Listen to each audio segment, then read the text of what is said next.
selon moi, les finances doivent être gérées dans un couple.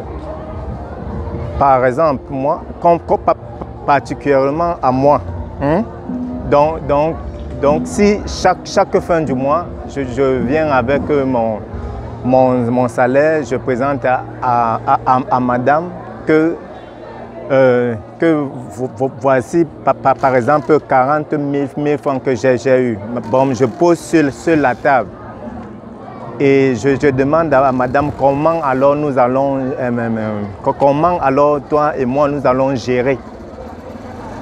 Donc, elle va me dire son mot, son dernier mot vers la fin. Même moi aussi, je vais seulement retirer sur l'argent là 5 000 francs. Le reste, je laisse à madame. Elle gère. Le conseil que je peux donner, premièrement, je dirais que ça dépend des entrées des deux partenaires. Par exemple, si dans un certain sens, c'est le père seul ça veut dire que l'entrée est d'un seul côté, alors il devrait être obligé d'être honnête dans tout ce qu'il gagne et de l'apporter sur la table et de réfléchir avec la soeur ou alors avec son épouse, réfléchir sur les projets de l'avenir ou alors sur les projets de l'œuvre de Dieu premièrement, c'est-à-dire trancher la partie de la dîme, trancher la partie des offrandes, ensuite la gestion de la maison tout entière. Et puis je crois qu'à l'intérieur aussi, on fait essayer d'enlever quelque chose pour faire des balles pour le futur. Bon, maintenant, si c'est dans un contexte où le marié et la mariée, ou alors le mari et son épouse, les deux ont des revenus. Un couple, je pense que les finances doivent être gérées 50%, 50-50.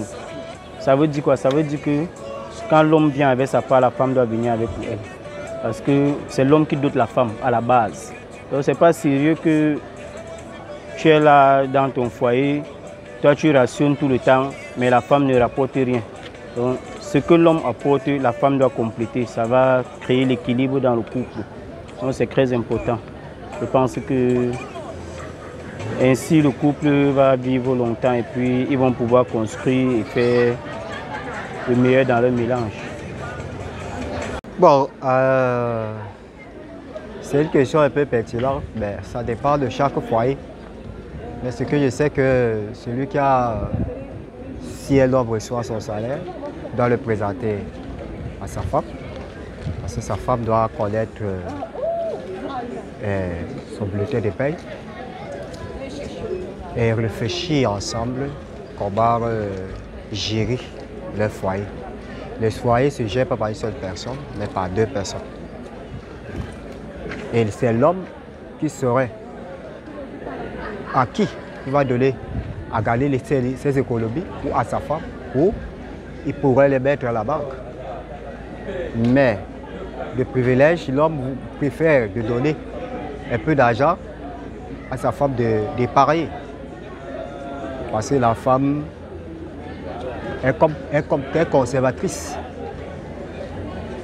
Dans la gestion de foyer, à grosso modo, c'est deux personnes qui gèrent le foyer. Si la femme travaille,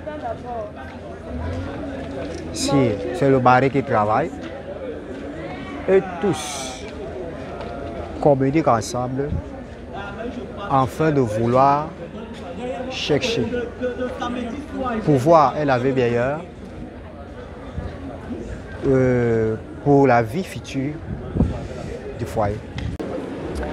Justement, pour moi, les finances doivent se gérer, c'est-à-dire de manière collective. D'une part, si la femme travaille et si l'homme travaille, alors ils doivent jumeler les deux pour pouvoir faire un truc, pour projeter à l'avenir, afin d'éviter certains discordes qu'on entend dans certains foyers ici dehors. C'est-à-dire quoi? Si l'homme a un salaire et que la femme a un salaire, ça ne veut pas dire qu'on doit donner le salaire. Peut-être l'homme doit donner tout son salaire à la femme ou la femme à l'homme, mais C'est-à-dire, l'homme apporte une quote-part pour la maison et la femme aussi. Et la femme aussi ne doit pas seulement prendre son salaire pour s'habiller, pour faire ses choses pour sa famille.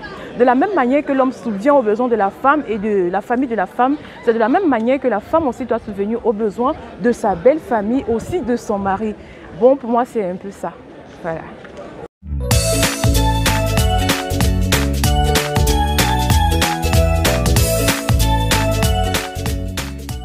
En couple, je pense que les finances doivent être gérées 50%.